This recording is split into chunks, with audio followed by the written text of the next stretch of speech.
Hi guys, welcome back to my channel. Today we are making Red Ripper macarons. Ingredients you'll need are cream, Red Ripper candies, white chocolate, caster sugar, pure icing sugar, almond flour and egg whites.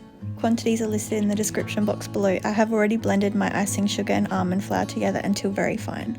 Using my stand mixer, I'm going to whip my egg whites and caster sugar together until stiff peaks. Mixing both the egg whites and all the caster sugar in the mixing bowl, we are going to turn the mixer onto a medium to low speed until the sugar has dissolved. Once the sugar has dissolved into the egg whites, we are then going to increase the speed on the mixer to medium-high. This is so we can whip air into the meringue and create the stiff peaks.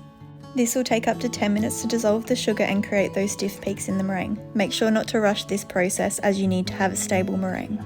Today I'm going to colour my shells pink as I want them to be similar to the filling colour, which will also be pink. Please don't use oil-based food colour or liquid as this will alter the integrity of the macaron shells and result in cracking and brittle shells.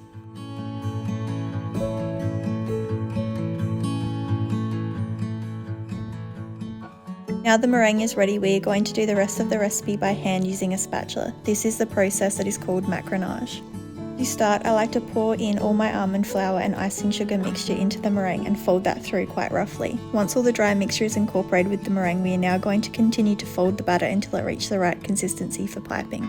I like to scrape my spatula around the bowl, then push the spatula through the middle of the mixture, mixing and knocking air out of the meringue slowly. You need to continue to fold and knock air out until it is a shiny batter, and you can do a figure 8 with the mixture, or it has a nice ribbon-like flow when it comes off the spatula. As you can see in this footage, this is now ready to pipe. Today I'm using a number 8 round tip to pipe my macaron batter. Once your piping bag is full of mixture, you can go ahead and start piping your macarons. Since the French Macaron recipe I uploaded, I have invested in Macaron silicone baking mats. However, this isn't necessary and you can use baking paper. Google a macaron template to print off, or alternatively you can draw circles on the back of your baking paper with pen or pencil using a cookie cutter. Using a size of a cookie cutter that you want for the size of your macarons, be sure to flip over the baking paper so that the pen markings don't transfer to the back of the baked macarons. Be sure to leave a good amount of space between the circles. To pipe macarons, you need to hold your piping bag directly over the top of the template, leaving roughly 1 centimeter between the tray and your piping tip. Holding the tip in the center of the circle, applying even pressure and squeezing until the batter domes out, ensuring that you are using enough pressure to fill the entire circle. Then stop squeezing and flick off, ensuring that you aren't leaving peaks on the top of your macarons. You then repeat this process until your tray is full. I've left the footage in real time so you can see my technique when piping macarons.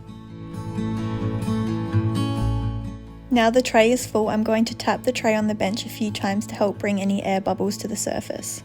Using a cocktail stick, you are going to pop these air bubbles and ensure the hole is filled by wriggling the cocktail stick around. You need to work quickly here as the macarons will start to form a skin. Once you are happy, we are going to let these air dry for a minimum of 30 minutes to create that skin.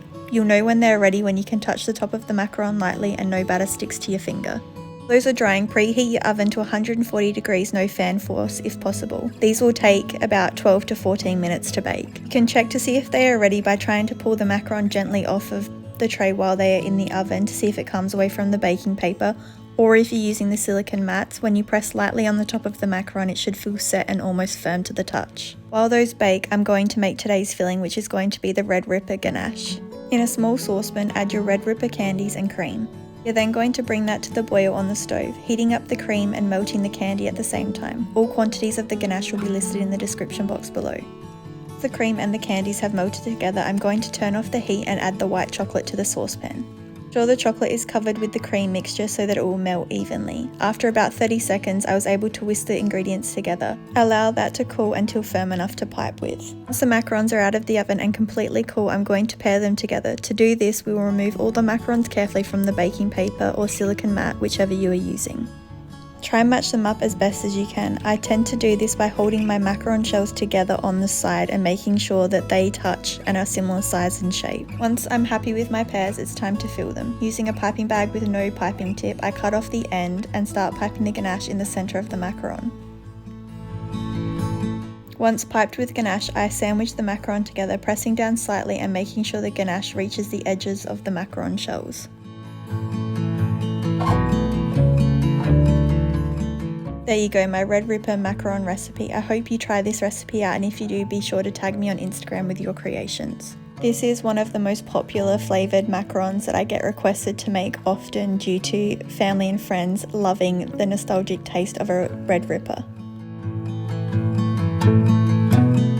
If you liked this video and want to see more tutorials, all things baking and cake decorating, please like and subscribe to my channel so you don't miss out on any videos. I upload every Wednesday. See you next time!